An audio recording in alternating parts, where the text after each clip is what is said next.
오늘 하나님께서 우리에게 주신 말씀은 사무엘상 27장 1절에서 12절까지의 말씀입니다. 하나님 말씀 받들어 읽도록 하겠습니다. 다윗은 속으로 생각했습니다. 이러다가는 머지않아 나는 사울의 손에 죽게 될 것이다. 내가 할 수 있는 최선의 방법은 블레셋 사람들의 땅으로 도망치는 것이다. 그러면 사울이 이스라엘 안에서 나를 찾기를 그만둘 것이고 그렇게 되면 나는 그의 손에서 해방될 것이다.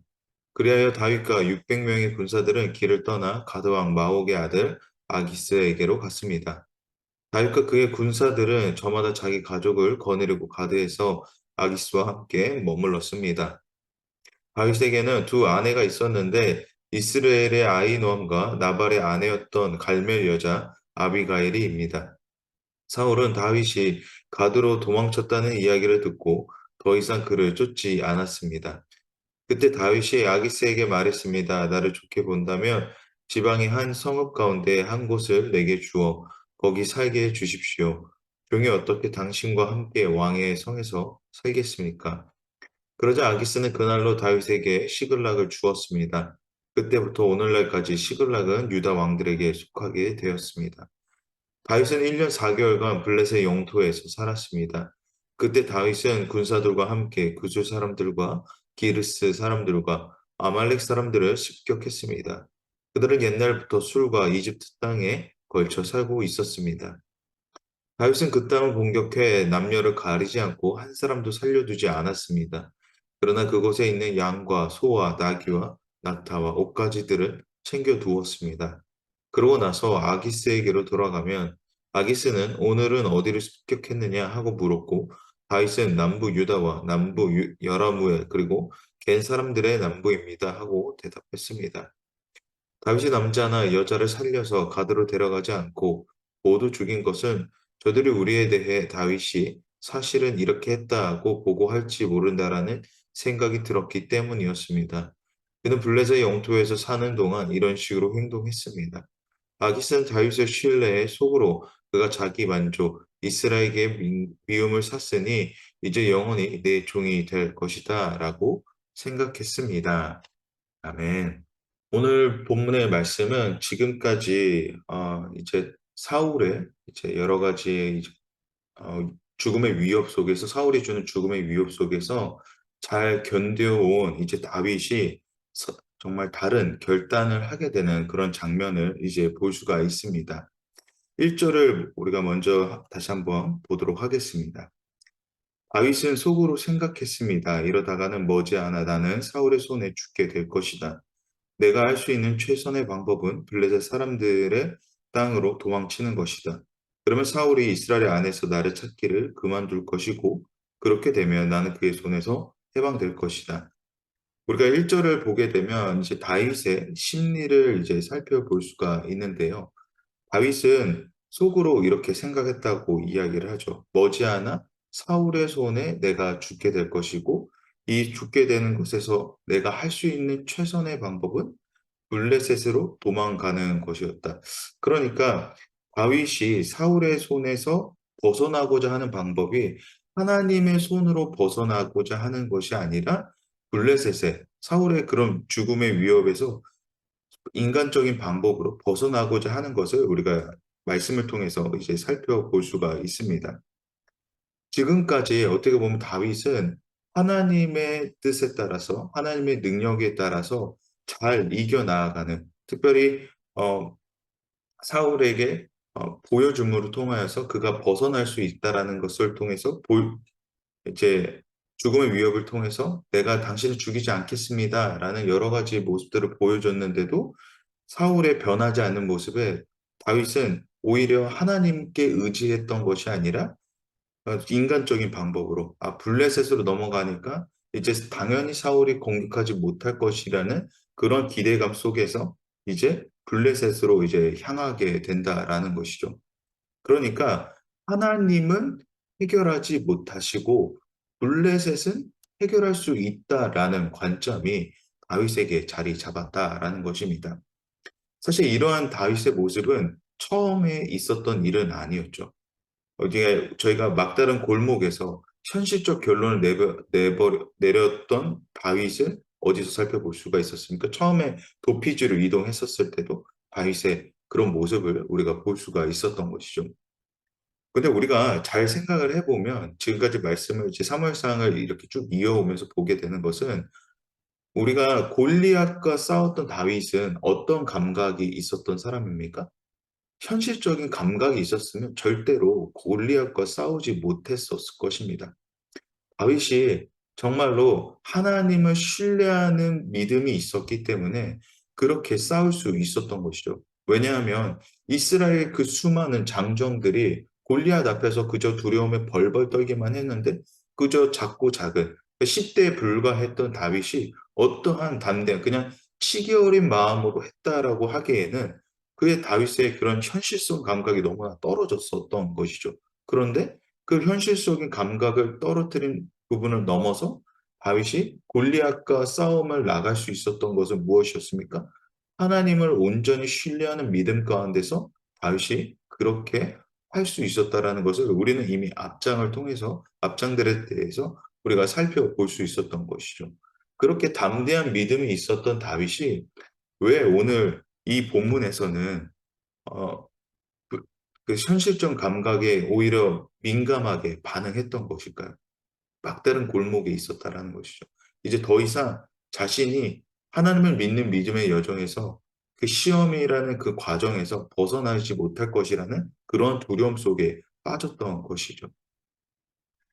이번에 레바논 대학 청년부 아울리치를 다녀오면서 이제 기독교로 이제 개종한 이제 무슬림들의 여러 가정들을 이제 방문하게 되면서 그들이 하나같이 고백하는 것은 하나님이 하나님이시기에 그들은 따라간다라고 이렇게 이야기를 했다는 것입니다. 무슨 말이냐면 아무리 어려운 상황이 되더라도 하나님께서 나에게 베푸시는 은혜가 이보다 크기 때문에 그저 나는 따라갑니다라고 이렇게 고백을 했다라는 것이죠. 오늘날 우리의 신앙의 태도를 보게 되면 왜라는 관점을 넘어서 그들은 왜가 아니라 하나님이 하나님이신데 어떠한 질문이 필요하겠냐라는 그러한 모습을 보여주고 있었다라는 것에 저는 개인적으로 신앙에 굉장히 어, 도전이 되고 또 깨닫게 되는 그런 자리가 되었습니다. 그런 자리를 통하여서 하나님은 어떠한 분이신가라는 진지한 고민을 다시 한번 하게 되었다라는 것이죠. 오늘 본문의 다윗 또한 그러한 하나님을 정말 이루시는 하나님에 대한 그런 경험과 믿음이 있었던 그런 사람인데 진짜로 이제는 엄청난 자신이 이제 도저히 해결하지 못하는 상황 가운데서 그런 상황의 위협을 계속해서 겪다 보니까 그런 막다른 골목 속에서 하나님을 믿고 따라가는 여정이 아니라 자신이 선택하는 인간적 현실에 결정하는 그런 것들을 우리가 이 1절 말씀을 통해서 이제 알 수 있게 됩니다.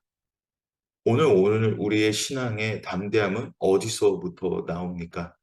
하나님이 하나님이시기 때문에라는 단순한 이 명제가 오늘 우리의 가슴을 뛰게 하는지, 오늘 나의 가슴을 뜨겁게 하는지 한번 점검하는 그런 시간이 되기를 원합니다. 정말 오늘날 우리 하나님은 과거로부터 과거의 사건으로 존재하시는 분이 아니라 성경이라는 그저 문맥에서만 존재하시는 분이 아니라 오늘도 살아 역사하시는 오늘도 나와 함께 하시는 그러한 하나님이신지 오늘 우리의 삶의 여정을 통해서 삶의 고백을 통해서 고민되어지는 그런 자리가 되기를 축복합니다. 내가 하나님을 믿는 신앙은 어떠한 믿음인지 점검해 나아가는 그런 은혜의 자리가 오늘 우리 가운데 있게 되기를 소망합니다. 계속해서 2절에서는 다윗은 휘하 이제 600명의 군사들과 자신의 가족과 함께 이제 가드의 아기스 왕에게 향하게 됩니다. 이제 가드의 왕에게 향하게 될 때, 이제 아기스가 다윗을 어떻게 보면 받아들였던 것에 대해서 우리가 생각을 해보면, 당연히 어떻게 보면 블레셋 왕으로서 가드 아니 블레셋 왕으로서 다윗을 분명히 죽여야만 했었던 입장에 있었었던 것입니다. 그런데 아기스는 조금 더 다르게 생각을 했던 거죠. 이제 이스라엘의 용사들 중에 정말 가장 덕망이 높은, 가장 명망이 높은 그런 다윗을 자신의 휘하에 두는 것에 대한 기대가 있었다라는 것입니다. 왜냐하면 이스라엘과 이제 블레셋과의 전쟁에서 단 한 번도 다윗은 패배하지 않던 무패의 적장이었다는 거죠. 그 적장이 이제 자기 발로 이제 자기의 나라에 와서 자기의 백성이 된다고 얘기를 하는 걸 보면 어떠한 어, 수장이 어떻게 다윗을 받아들이지 않을 수가 있었겠습니까? 우리가 삼국지를 보게 되더라도 조조가 적장인 관우를 자신의 휘하에 두고자 여러 가지 재물과 가장 좋은 명마를 선물합니다. 그런 것과 같이 다윗의 어떤 무리한 조건에도 오히려 아기스는 흔쾌히 허락하면서 오히려 다윗을 자신의 품 안에 나는 사울보다 훨씬 더 품이 좋은 사람이다. 나는 사울보다 오히려 당신의 능력을 내가 인정한다라는 배포를 보여줌으로써 사울보다 나의 곁에 있자라고 이렇게 이야기를 하는 것이죠. 즉 아기스는 어떻게 보면 다윗으로 인해 오히려 자신이 빛날 것을 기대했다라는 것입니다. 사울은 다윗의 빛이 자신을 가릴 것이라고 그러한 두려움 속에, 그런 시기함 속에, 그런 질투 속에 다윗을 바라봤지만 아기스는 오히려 다윗을 통하여서 자신이 빛날 것이라는 그런 기대가 그 안에 있었다라는 것입니다. 이와 같이 하나님 곁에 있을 때에 우리는 가장 빛이 납니다.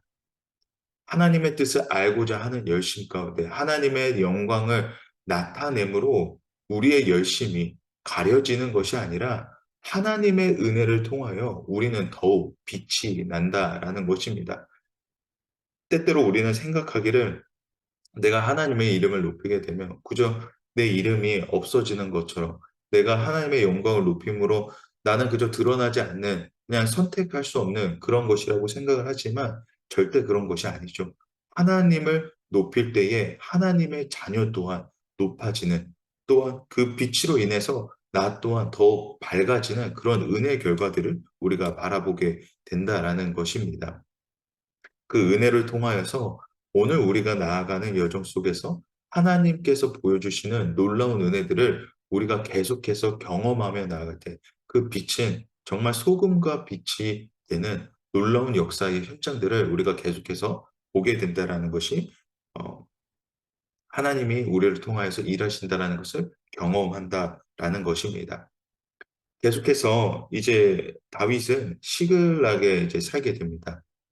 그때 이제 시길락에 살게 되면서 다윗은 이제 주변을 이제 정리하기 시작하는데 그 주변으로부터는 과거의 유다의 원수들이었던 그술, 기르스, 아말렉이 있었습니다.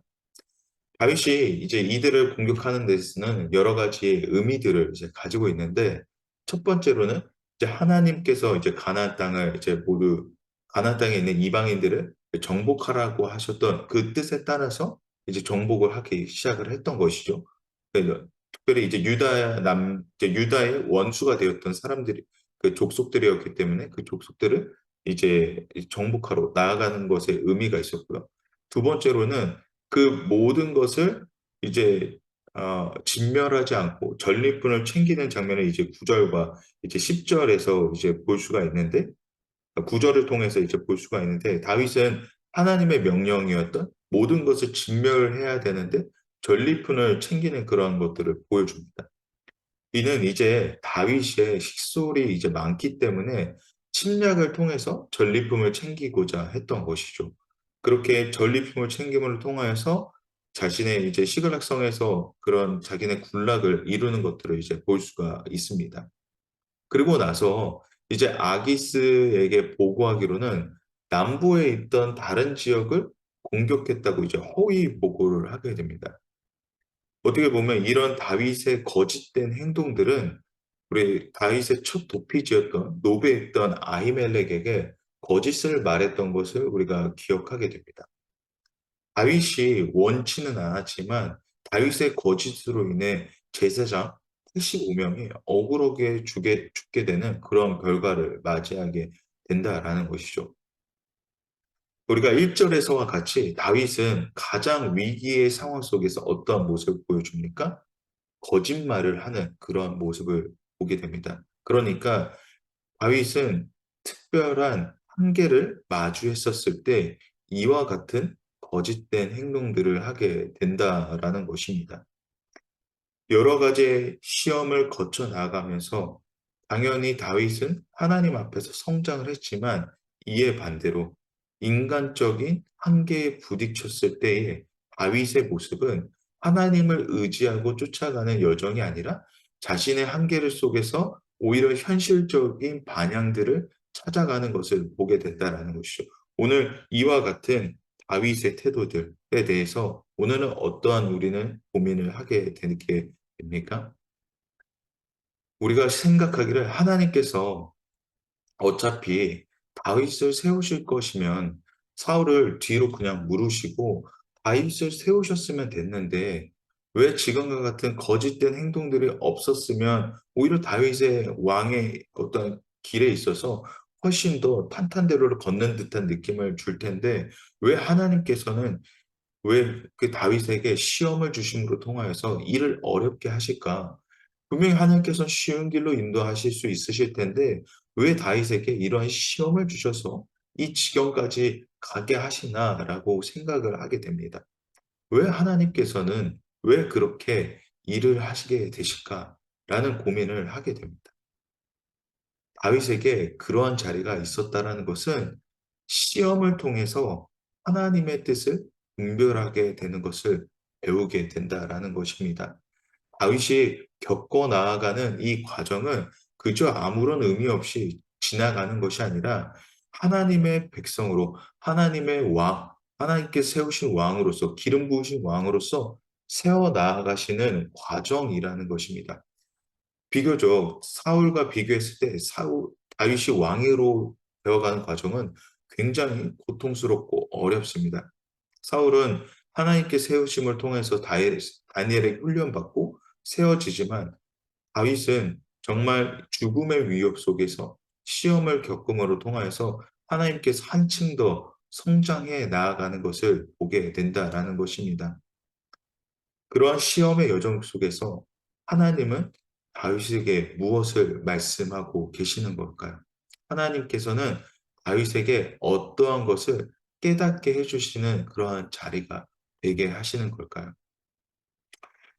다윗은 하나님의 인생 하나님께서 어떻게 이끌어 가시는 그런 인생의 고민들 속에서 하나님의 뜻을 어떻게 분별하게 되는지에 대해서 배워가고 있는 것입니다. 우리가 생각하기를 우리의 삶의 여정 속에서 하나님을 믿고 따라 나아갈 때에 하나님께서 '하나님 오늘 나의 이런 어려운 상황 속에서 하나님 어떻게 응답하십니까?' 라는 고민들을 할 때 그냥 머릿속에 이렇게 뇌리를 꽂아 주시듯이 생각나게 하시면 너무나 좋죠. 그러나 그런 일이 우리에게 자주 일어나는 일은 아닐 것입니다. 그렇다면 우리가 어려운 상황 속에서 하나님의 뜻을 분별하고 깨달아는 것은 어떻게 하나님의 뜻을 분별하게 될까요? 바로 삶의 자리에서 하나님이 기뻐하는 것이 무엇인지에 대한 고민을 하게 하면 되는 것입니다. 우리가 어려운 상황일수록 내가 현실과 그 현실에 대한 맞닥뜨린 상황에 대해 집중이 하는 것이 아니라 '하나님께서 기뻐하시는 일이 무엇인가.'라는 그런 먼저 된 고민들을 통하여서 하나님의 뜻이 무엇인지 분별하게 된다라는 것이죠. 우리가 하나님의 자녀로서 얻게 되는 마음은 무엇입니까? 하나님께서 싫어하시는 그런 죄악된 삶을 통하여 삶과 그렇지 아니하는 삶에 대한 우리가 분별을 할 수가 있게 됩니다. 그렇다라는 것은 하나님께서 기뻐하시는 일이 무엇인지 분별할 수 있게 된다라는 것이죠. 그런 분별하는 마음이 오늘 우리 안에 있게 되기를 소망합니다. 하나님께서 먼저 기뻐하시는 일이 무엇인지, 하나님, 오늘 나에게 말씀하시고자 하는 그 은혜들 속에서 하나님, 내가 하나님의 뜻을 알기를 원합니다. 내가 하나님의 께서 기뻐하시는 일을 하나님 오늘도 내가 발견하기 원합니다. 라는 그런 삶의 자리 속 고민들 속에서 우리는 하나님의 뜻을 발견하게 되는, 하나님의 뜻을 찾게 되는 그러한 삶의 자리가 있게 될 것입니다. 그런 마음들 속에서 오늘도 하나님, 오늘도 나에게 풀어주시는 은혜가 무엇입니까? 하나님, 내가 오늘을 다윗의 그런 고민들 속에서 다윗의 여러 가지 생각들을 통하여서 하나님 오늘 나에게 주시는 말씀은 하나님, 내가 오늘 우리의 삶의 여정 속에서 한계를 마주했을 때, 하나님 어려움을 겪게 됐었을 때, 하나님, 내가 하나님을 기뻐하시는 삶의 자리를 먼저 찾아가기 원합니다. 라는 것이 오늘 우리에게 하나님께서 주시는 마음이라고 생각이 듭니다. 결론입니다. 오늘 우리의 삶 속에서 하나님이 하나님 되시는, 하나님께서 우리의 하나님 되신다라는 놀라운 은혜의 자리를 찾아가는 여정이 되기를 원합니다. 특별할 때에 하나님을 찾아가는 것이 아니라 하나님 오늘도 나에게 행하시는, 오늘도 일하시는 하나님의 능력을 오늘도 우리가 바라보며 나아가기 원하오니 하나님 오늘도 우리의 삶 가운데서 하나님의 선하심과 인자하심을 발견하게 하나님 인도하여 주시옵소서. 그 발견하며 나아갈 때에 우리의 삶의 자세는 우리의 삶의 자세는 '하나님께서 기뻐하시는 일이 무엇일까?'라는 고민들 속에서 하나님께서 오늘도 나에게 행하시는 놀라우신 일들에 대해 우리가 발견하고 또 찾아가는 놀라운 우리의 삶의 여정이 되시기를 주님의 이름으로 축복합니다. 계속해서 하나님께서는 잠깐 일하시는 것이 아니라 우리의 삶을 통해서 이 땅을 운행하고 계시고 그 운행하시는 놀라우신 은혜를 통하여서 오늘도 우리의 삶이 하나님 앞에 나아가는 우리의 모든 기쁨의 여정이 되시기를 주님의 이름으로 축원합니다.